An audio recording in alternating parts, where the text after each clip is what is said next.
Good morning. May I have your attention, please? Okay. This is about elections today, and we have a school board elections coming up. And I'm talking about the one in West Des Moines because that's where I live. And so I have a list of the 4 candidates in West Des Moines who are not in favor of book banning. Now, I'm sorry I don't have the ones who are, but I can get that for you if you want it. There will be one or more. So anyhow, I like you if you're interested in these 4 names, I'll pass it around. If you're from West Des Moines, good. If you're not from West Des Moines, not all the people from West Des Moines that you know about these people. But I'll send it an email to you if you would like to know more about it. So, would you like that and that? And then if you'd like to copy the names down, I have them here. So, but probably the email would be better.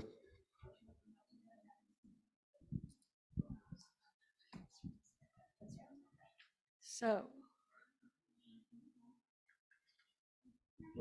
we want to get you hooked up. And maybe, Sheena, can I just give a few announcements while we're kind of waiting for people? Just a couple of announcements about the next couple of weeks. We do have programs for the next few weeks in Forum, so I just wanted you to be alert to that. I really do try to keep the events up to date so if you are part of this group on the Church Center app, if you go to the events part of that group, I try to kind of give you an idea of what's coming. So obviously we have Jamie Fitzgerald here today, so that's going to be wonderful. Next week, our library committee has invited someone from the Iowa Association of Libraries to come and talk about books, which has been a hot topic in here. And then the following week, Pastor Remy and Aaron Moynihan are going to do a kind of in-person version of the LGBTQ plus glossary that was in the magazine. So we're going to talk about terms, and you can ask all of your questions and not worry about how you word them. Just ask what you need to ask, and they will answer. So, and then on the 15th, it's a month away. I mean, time's going fast, folks. On October 14th and 15th, I think you all know that we're celebrating our 30 years of being open and affirming. We're having a big, I'm guessing worship services will run long that day because we have some extra things. And we're also serving breakfast here all morning. So you are welcome to gather in here and talk, but it won't be a facilitated conversation, and it would be a good day to just take a break from Forum and go have breakfast and sit in Waveland Hall and chat with people. So those are some things that are coming up. And then we do have a speaker on October 29th. Fall is a very popular time. So we have Laura Boleyn coming on October 29th, the journalist. So again, lots of fun things planned. Hopefully in November, we can keep all the conversation a little bit more open, like I know some of you like. So now I'll give it back to Sheena. Laura Bellin. Thank you.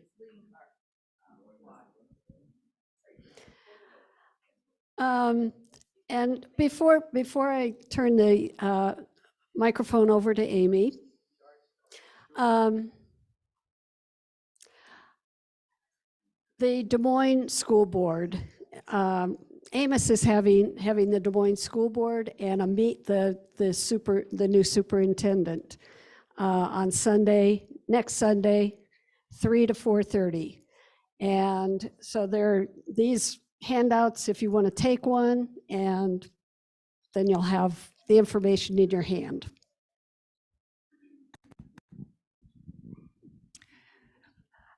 I'm Amy Elbert, and I'm on the Plymouth Justice Network Committee, formerly known as PJPAN, the Plymouth Justice Peace.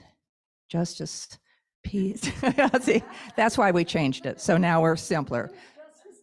Plymouth Justice Network. And what we do is try to keep members informed of issues and events so they can advocate and give people a voice. And we do that by having alerts that you can sign up for that we tell you about upcoming hearings, rallies, pending legislation. We give you contacts for people to vote.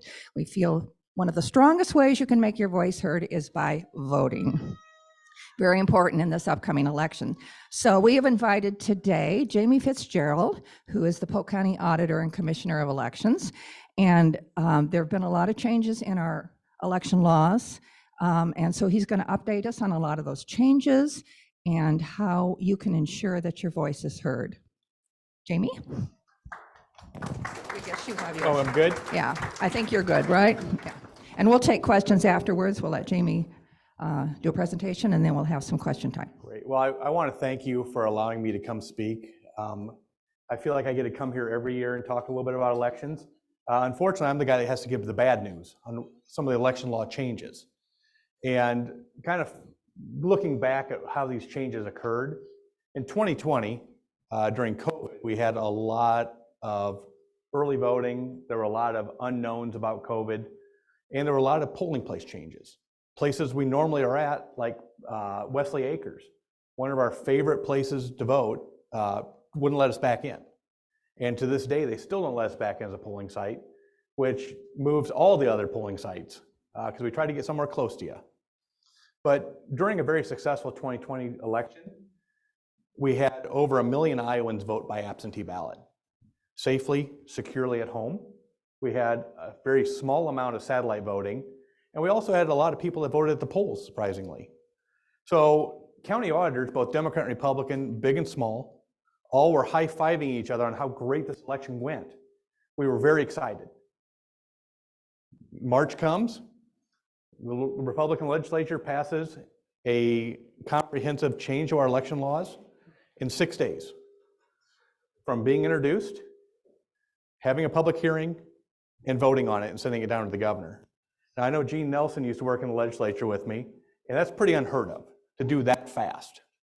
But some of these changes really affected how our voters participated. The first thing they did was looking at your voter registration. They changed the deadline to be pre-registered to vote. Now, pre-registered is you're in the books.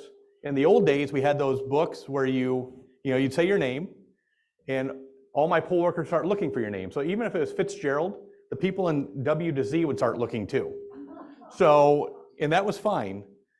But to be in that book meant you didn't have to, you could register and vote right there. We have same day. Same day registration is still available. But what this affected was the absentees as well. So it's, instead of having 10 days to vote, up to 10 days to pre-register and request a ballot, now it's 15 days. So 15 days for the election is the last day we can mail ballots. You know, that people say, it's not a big deal. Well, it is if you're the person that doesn't have ID, you moved in, you don't know your neighbors. You could always vote a provisional ballot. But they also moved the absentee deadlines.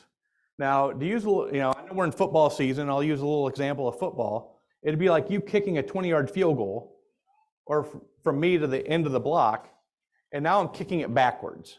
And now the wind's blowing. So they changed how many days I have to mail ballots as well. It used to be 40 days. We used to mail ballots 40 days for the election. We stopped 3 days for the election. Now, 3 days was a little rough. If I mailed it on a Friday, you probably weren't getting it back on that Monday. But they changed that. In 2018, they changed it to 29 days before the election. And their rationale for that was that people didn't watch the presidential debate, so they didn't know. They weren't sure. Well, I don't know who watches debates and is unsure of anything. That's like going to a football game saying, I don't care who wins. So they did that, but they further changed it in 2021. So we're only mailing ballots starting the 20th day for the election.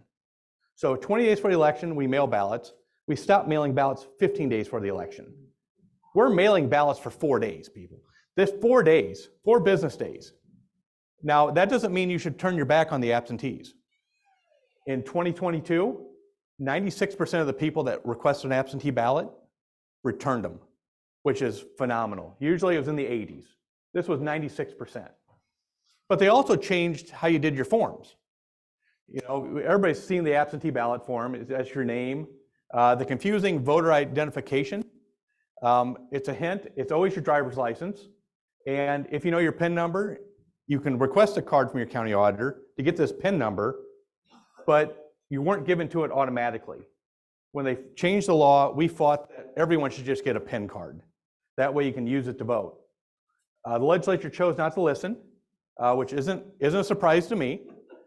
But the card I send you that costs exactly the same for printing, exactly the same for mailing, if you have a driver's license, you might as well throw it away because it only has your polling sites on it and you can't use it to vote with.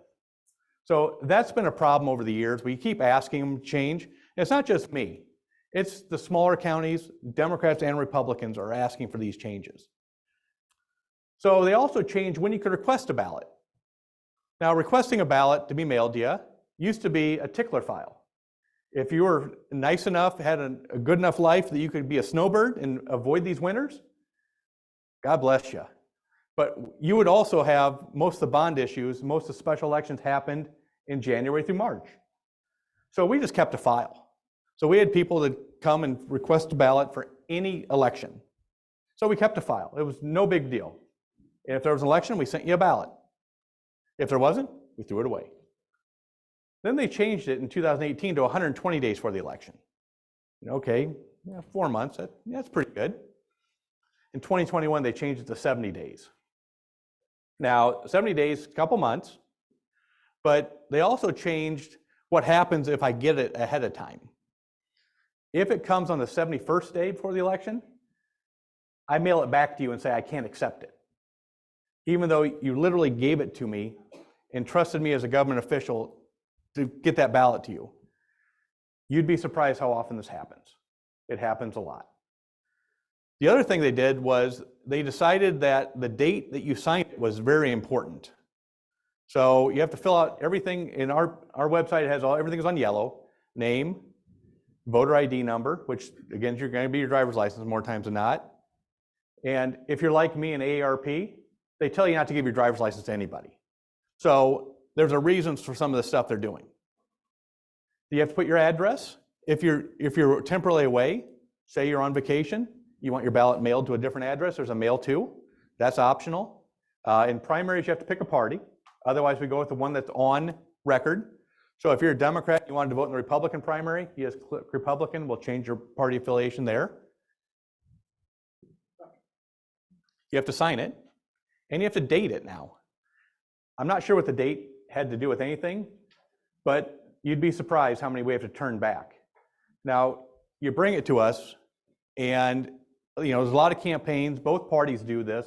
Campaigns, they go out, and we'll have one today at the Latino Fest. You'll start out, and you'll talk to somebody, that you'll ask them to fill out a request form. Sure, they'll fill it out. Well, everyone gets nervous standing in line too long. So we get part of the information. So one of the good things they actually did in 2021 was allowed us to contact these voters and tell you, hey, you got 8 of your 9 driver's license numbers right, which if you could do that without knowing it, you should play the lottery every day. So we're able to call you if you have a phone number or email address. Now, as a friend and somebody that does this, if you give me your phone number, we have to put it on your voter record unless you click the box saying don't add this to my voting record. So I ask you to give me your email address if you check it. Because if we give you your phone number, everyone is going to call you. The political parties, people seem to call for money all the time. And they're going to have your phone number. So we ask for your email address. We'll always mail you a letter saying, hey, Gene, you missed this, you didn't do this. So we need you to resubmit it. And we actually highlight what needs to be done to make it simple for the voter. A lot of voters get upset. They spent the 53 cents printing it off, getting it to the mail, which is fine 70 days in advance. But as we get down to that 20 to 15 days, the chances of success are very low because we're only mailing ballots. Now we can replace the ballot, but once you send that ballot request in at the 68th day, unless you hear from us, you have to assume it's right. One of the bigger controversial things they did was inactive voters. We've all heard about it. I talk about it a lot. An inactive voter is somebody that there's about 4 reasons. We sent you a voter card or an absentee ballot and it came back undeliverable. Came back to our office. A lot of times this is due to not putting your apartment number down or condo number. The mailman can only do so much. It comes back, we make you inactive. We send you a polling place card, comes back undeliverable, inactive. You move through the NCOA process, which is a national change of address. What that does is it checks your residential address with your voting address. Now, a lot of times it's the same. If you're a snowbird, if you're away for a while, maybe you're living with in-laws, that's what changes it. So it catches a lot of people. If that card doesn't come back, again, you'll go inactive. If it comes back saying, I don't live here, you signed it, I don't live here, then you'll be canceled. And there's 4 different types of, before I get too far, there's 4 different types of voters. Active means you voted in every election. Inactive, with those reasons, along with the 2021 change, that you missed an election, a general election. Or there's pending, which means I can't find you, either your social security number, I can't verify that you're a citizen, or there's canceled. And canceled is if you missed 3 general elections, if you've passed away, if you've moved, and let us know. But this inactive for missing the election has become a big issue.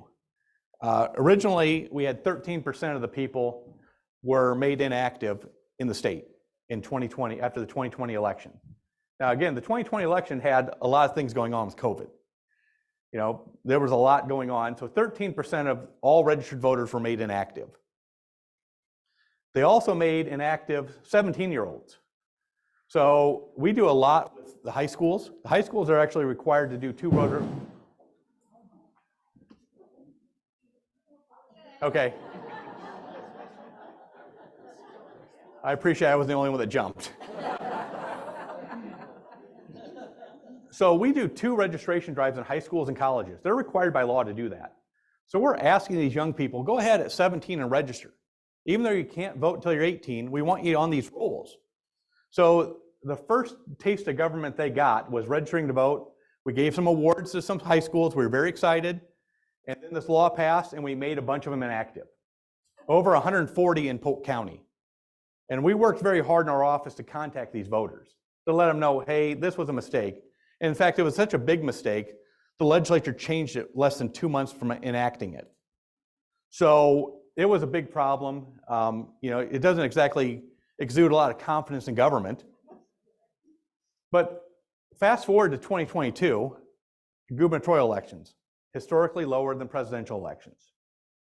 In fact, we had statewide, just want to make sure I get this right, 560,000 registered voters that were active were made inactive for missing the election. Now, you could have been in the hospital. There's a lot of things you could do. You might not have liked any of the candidates, but you're now inactive. And we sent you a card, and I'll tell you, the card is like a generic beer, the black and white, very wordy, and we ask you to send it back. So far in Polk County, we're down to 64,000 from 76,000 people that are still inactive for just missing that election. You miss one election in the general election, as president or governor on, inactive. And people are saying, inactive, it's not a big deal. You can go register right there and there. You put your ID like everybody else, sure. But if your driver's license expires, we send you that voter PIN card automatically. It just clicks automatically in our system. Candidates only door knock active voters. There's a lot of, especially city and school, there's gonna be a low turnout, folks. Your vote's gonna be supersized. But they're only gonna go to active voters because they know these folks are gonna vote. So it is a big deal. In looking at kind of the statewide numbers of people that missed I'll do the 2022 and 2020 election. So they've missed the last 2. If they miss 2024, they're gonna be canceled. Demographically, 30% of these people that are made inactive, that are still inactive, are between 20 and 30. Those are folks that are starting their life. I mean, some of us vaguely remember it, of juggling 2 jobs, kids, daycare, going through McDonald's. You know, once you get home and get them in the bath, you're not going to back out. So they've made 30% of these folks that are on the inactive list from missing 2020 and 2022 are that 20 to 30 demographic. Only 13% are over 65 and 4% are over the age of 80. Polk County kind of mirrors those. 31% are between 20 and 30. These a lot of times are your college students. You know, you go to college, you can decide to vote here or you can vote at your college. 30% of those, 31% of those in Polk County did not participate in either election. Now, granted, some of these people might have moved, and we'll get into that in a little bit, kind of what I've been doing, but it's a bigger problem than we see, and there's a reason they passed it. They didn't pass it because they're great people and they thought this wouldn't help one side or the other. This was done strategically, and other states are now mimicking it. I think North Carolina is the newest one that's started passing laws similar to what we did in 2021. And I'm part of a national committee, so we hear a lot of what's going on in other states, and it kind of gives us a precursor to what's coming our way. And more people have asked me. I was in Orlando in late August, and a lot of people asked what the effects of these laws were. And it's not a partisan issue in our world. It's a we want everyone to vote issue, and it's that way with around the nation. And they're fearful of what's happening in their states as well. You know, looking at 2022, statewide, again, the inactive list, 31% are between the age of 20 and 30. In Polk County, the exact same number. But the number for over 80 has dropped down to about 3%. So most of your people are going to be young people that are starting out in life. These are people that probably have a lot going on. Currently, those that just missed the 2022 election statewide, of the 560,000, 428,000 people are still inactive. Now, I know the political parties are out trying to get these folks reactivated.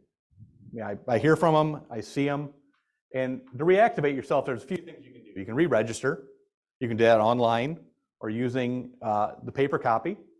You can vote in any election, or you can request that through mail by filling out that form saying, yeah, I want to be active. But the main thing we're seeing a lot is requesting an absentee ballot. We'll reactivate you when you request an absentee ballot. Now, the other thing in this law is we only send you you're inactive one time. So if you missed 2020, we didn't send you another card in 2022. And these are set by the state. They're not sent by me. We deal a lot because my indicia is on them. And a lot of times when you read something, you're not overly excited about whose indicia is on there. So I get a lot of the calls on why you're doing this to me. So we've been out talking about this for at least 2 years now.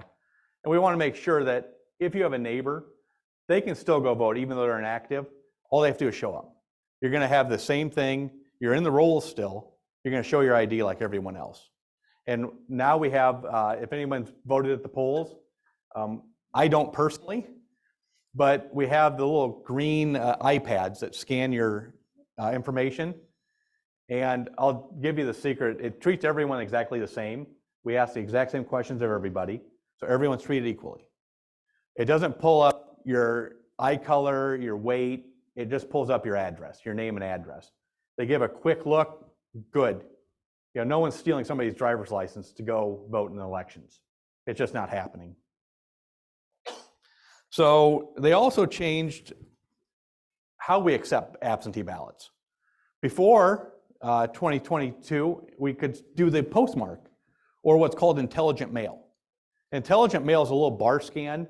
If you look really close, it's the orange, it's really light. That lets me know when the post office sent it and when the post office is getting it back. So we use that a lot to save some votes. And people can say, you know, 1 or 2 votes. Well, it's a big deal. If it's your vote, it's a very big deal. They took that away from us in 2021. Now we do what's called sure count. Sure count means your ballot has to be received by the close of the polls. So 8 o'clock. And when you look at your mailboxes, Tuesday's your lowest mail day. I mean, it just is. I don't know why. It is. It's also our lowest mail day. So we send staff to the post offices election night. Starting at 7 o'clock, we go and ask the post office to go look in the back. The postal union and the post office have been awesome. They've been very helpful with this. In 2023 special election, we found 2 that were at the 2nd Avenue. Again, people are like, 2. Well, that's a big deal. Because if your vote doesn't count, guess who gets to send you a letter saying your vote didn't count? I do. And then you're very mad at me. So we try desperately to get all the votes counted and to get all the votes in. So the sure count has been a problem because, like I said, if you postmarked it the Monday before, and now we get it on Wednesday and we can see you mailed it before the election, we can't count it. But we still have to put the intelligent mail, and we do that for 2 reasons. One, well, the law tells us we have to. It's an extra about 2 cents per envelope, but it helps those that are in the Safe at Home program. That's a great program in the state where somebody might have domestic abuse in their background, and they want to hide their address from their abuser. We send those ballots to the Secretary of State who they request them from. We don't know their address. The other ones are the overseas voters. We have a lot more overseas voters than you think, and that's a way for those 2 to have their protection. We, of course, think that everyone should be able to use that, but the legislature disagrees right now. We also are allowed to have 1 drop box. A drop box is like a mailbox. You drop your ballot in.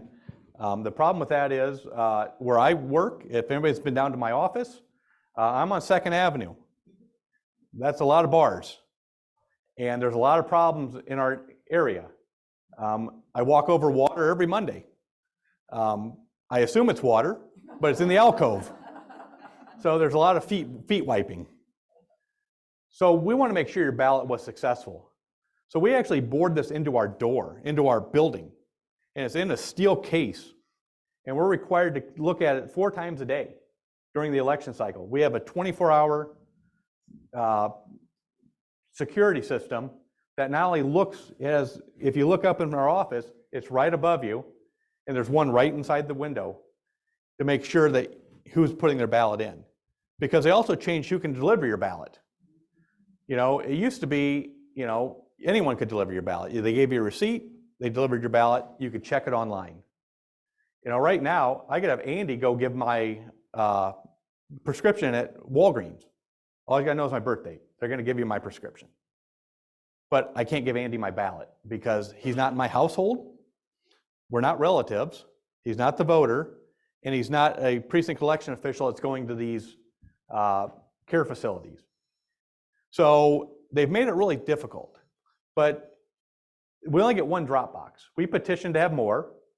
Even during COVID, when I didn't have any drop boxes, we tried to help the smaller communities and said, let's get drop boxes everywhere. Let's use the post office. Let's use the libraries. Let's utilize these so they can take them, timestamp them, we know when they got there. That was denied. So even though we have 326,000 registered voters, we have 1 drop box. And that's at the Polk County Election Office, which is required to be.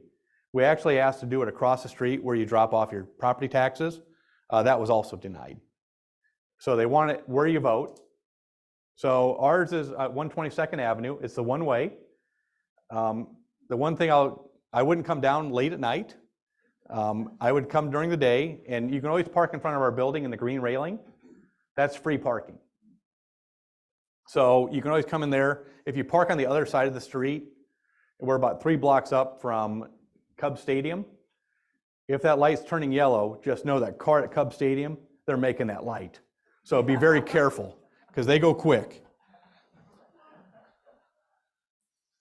So the ballot delivery has been a huge issue, but no bigger issue than early voting than satellite voting. I can no longer do satellite voting on my own. What I used to do, and my predecessors long before me, it wasn't anything I dreamt up, was we picked 15 areas. Clive got one. There's a bunch in Des Moines. We made sure everything was equal. A taxpayer in Alleman is the same as a taxpayer in Des Moines for voting. So we made sure it was accessible and equitable. Well, they didn't like that, even though I met with both political parties and said, hey, here's where we're doing them. We've done them. Here's what the numbers are on who votes. Do you have any other suggestions? And every once in a while they did, and we'd move them.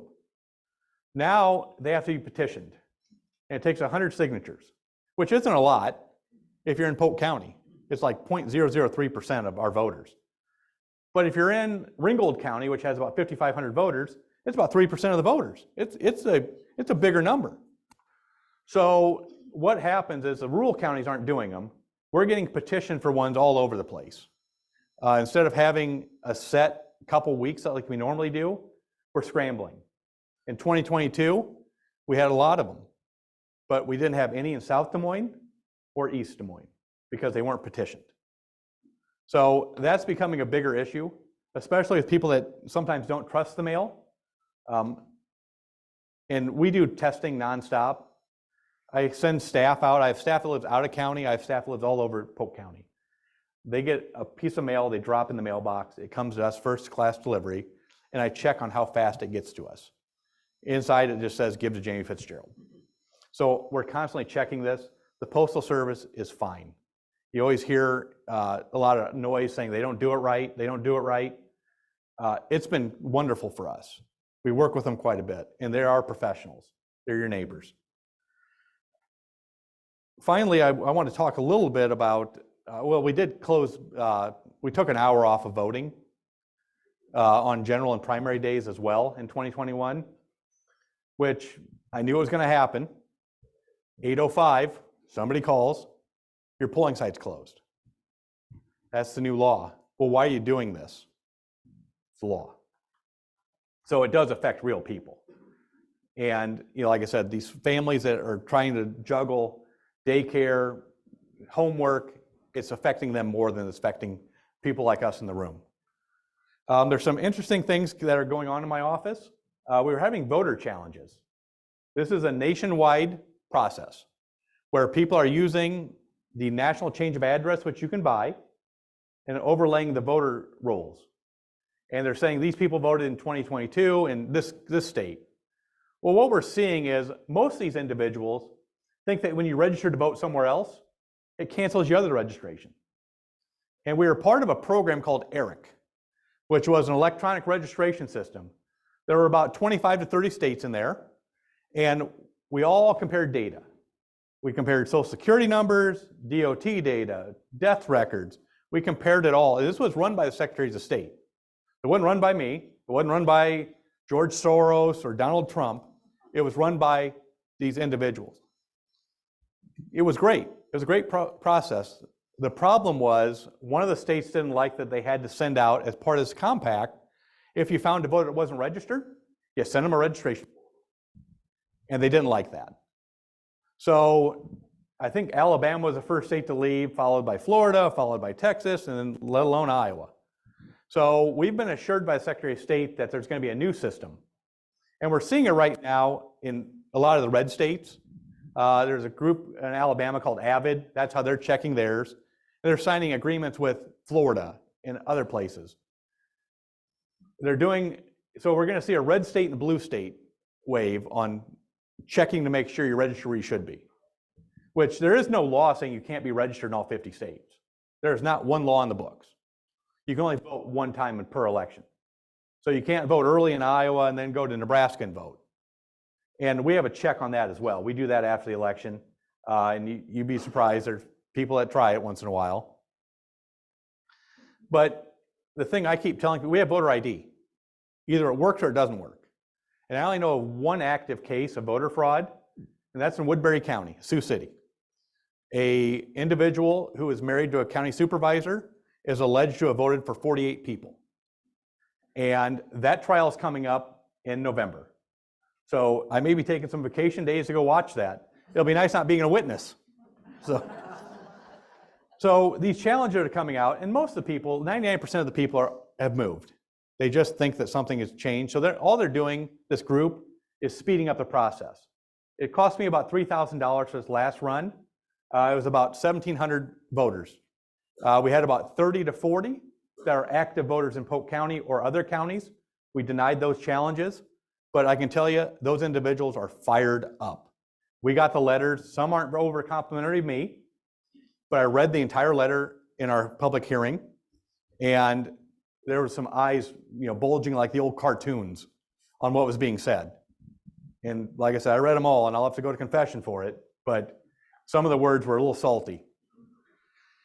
And then we have a city school election coming up, which is, I know you guys are going to focus on that in other times, but that's a really low turnout.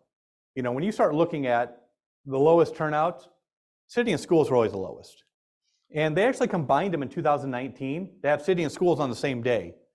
Now that caused some problems for the school boards, which only had 3-year terms back then. Now they're 4-year terms. So that was kind of let's get everything back to normal. But these folks are going to come out and ask for your vote. And you should listen to all of them, because there are a lot of law changes, whether it's book bans or whether it's what the city can and can't do. There's a lot on this agenda. But there's also something on the agenda that Polk County just passed. We're going to give up to the voters, yes or no, a bond of $350 million for user fee, paid by user fees and not taxes, to the airport for a new terminal. And the new law change from 2023 was you're going to get a card, and it's not going to be householded. So like in my house, we have 3 registered voters. My wife, myself, and my college-age daughter. We're all going to get a card. And I'm going to tell you, it's going to look like the old beer. It's going to be as generic as I possibly can, because I'm trying to save your tax dollars. You start adding colors to mailers, that starts adding costs. And what it's going to have on there is the full text of what you're going to vote on. It's going to say, per Iowa Code 39.5, as a result of House File 718, you're getting this. Now, will some of you call me and be upset? You will. But we have to legally do this. And so it's also going to have your polling site, because polling sites do change from time to time. So it's a way for us to let everybody know the polling site change as well. The nice part about this mailer is that if it comes back undeliverable, you won't have anything change. We won't make you inactive. Say you're away, say you're missing an apartment number, you won't be made inactive with this mailer. But the crux of this mailer is going to cost us about $150,000 to $160,000, and it's going to be a 6x9 postcard, black and white. It's going to say election mail on it, but it's going to be black and white. But we have to send it to active voters, inactive voters, and pending voters. So everyone will have the information. But like I said, the best part of this is you will not be made inactive. So, and then I'll talk briefly about Ward 1. Ward 1 had a city council person that was away for a long time. They chose to resign. They resigned prior to the September 16th deadline for me to put vacancies on. So anything before September 16th, you're going on the ballot. Anything after September 16th, not on the ballot. So this person resigned ahead of time. So Ward 1's going to be, and that's the Beaverdale area, you're going to have, people are running, and there's a lot of people running, for a 2-year term. So they're just running on this election, it's called a special election, but it's for the 2-year term. Then you have mayor in Des Moines, you have city council allotted, you'll have a lot of city council ward races, but you have an at-large race as well. And you also have school district. Now, school districts don't follow precinct boundaries. So I live in Easter Lake, not close enough to see the lake, close enough to smell the lake. But I live there, but I'm in the Carlisle School District. These school districts were cut up years and years ago. They aren't new, and they don't change them, because there's a lot of bonds on these and debt service on these areas. So like Urbandale, if you live in Urbandale, there's 6 different school districts in Urbandale. And they cut district lines, so it depends where you live. So we always ask, you have a question, give us a call. Now with that, I'd be happy to take any questions, comments, or concerns you might have. I can pass the mic here.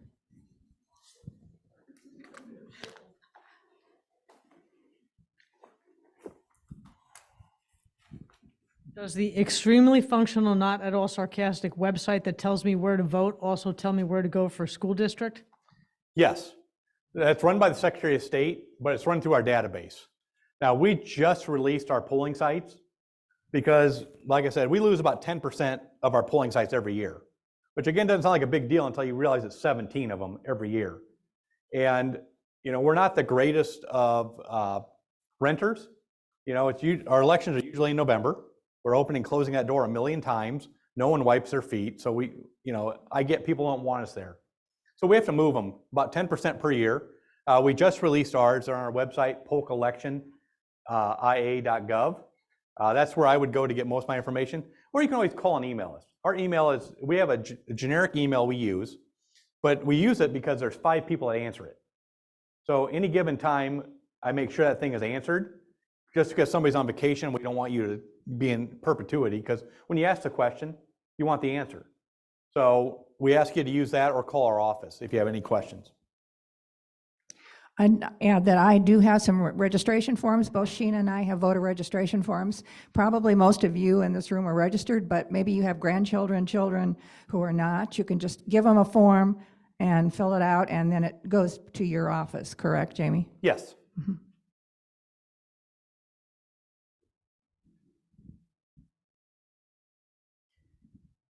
So I'm one of those who works this year anyway, from 8 in the morning till 9 at night.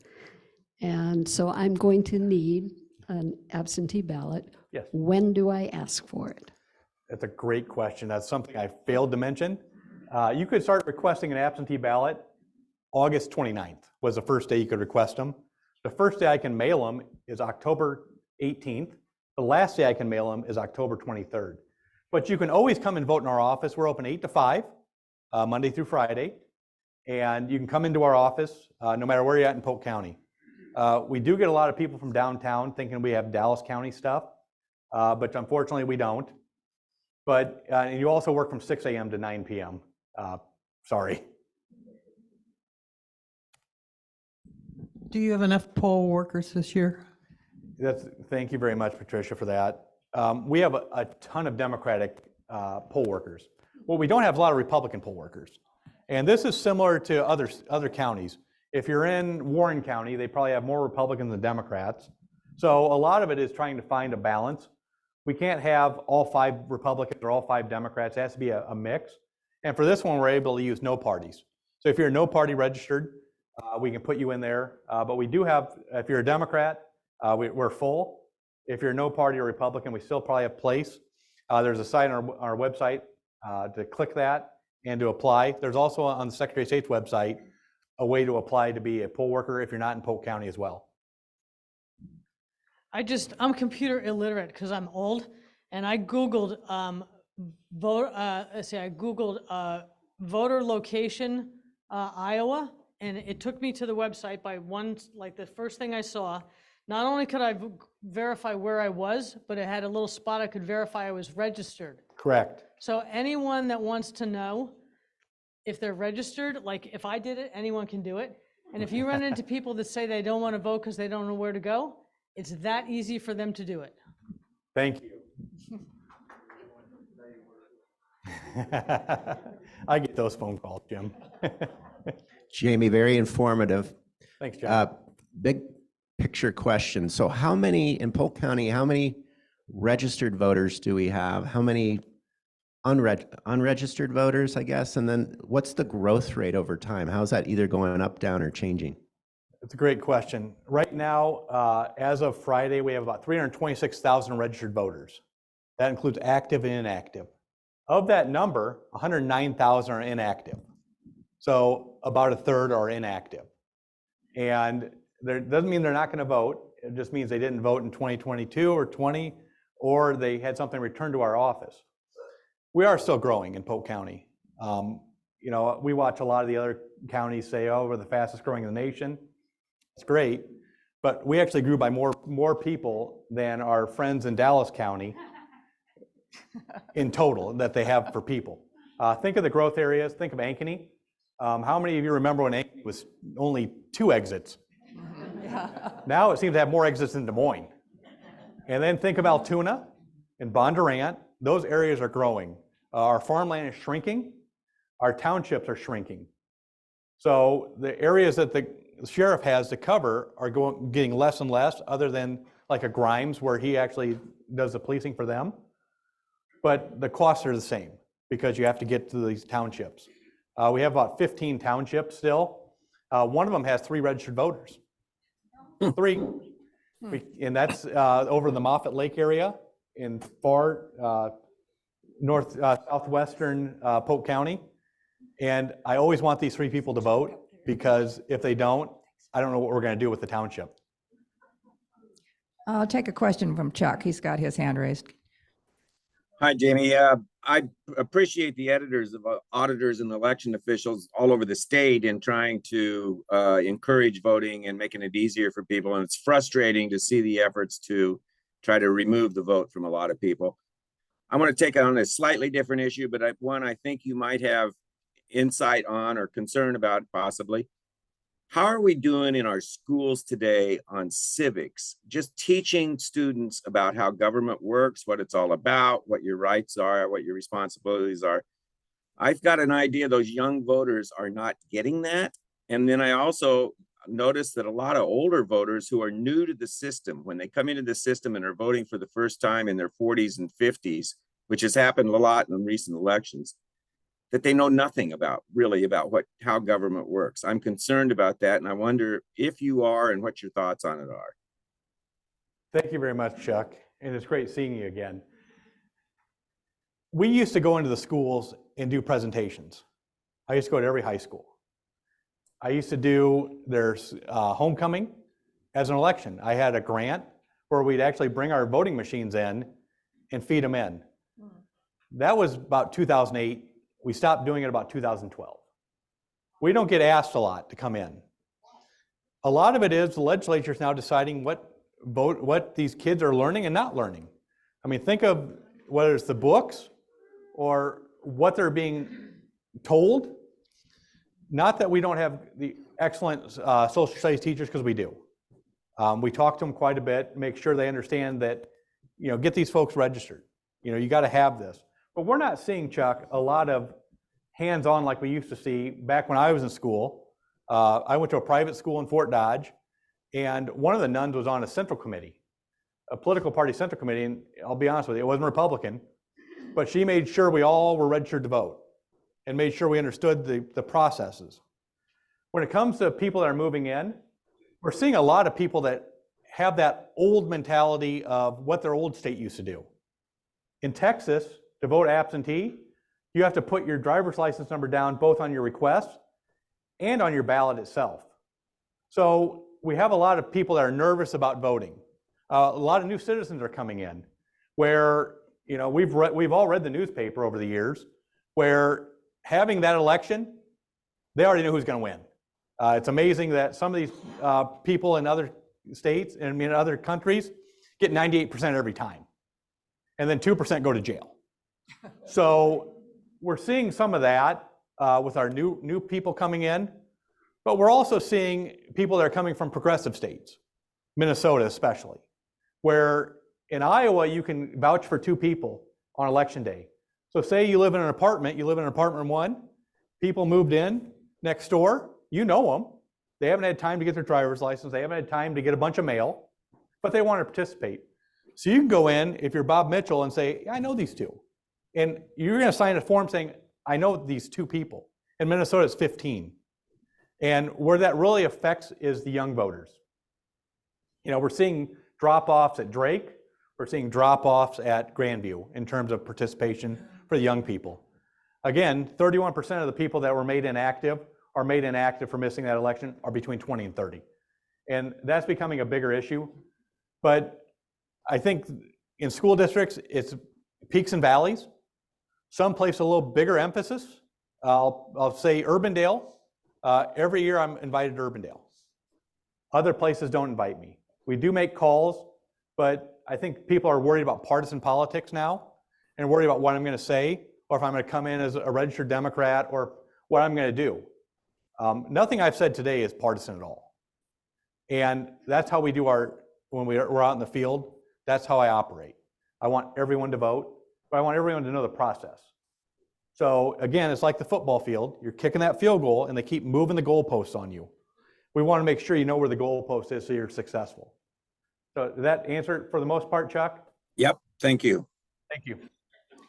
We have time for maybe 1 or 2 questions? And I'll say this, I'm happy to stay after. I'm an empty nester, so I'll stay after and take any questions or concerns you might have.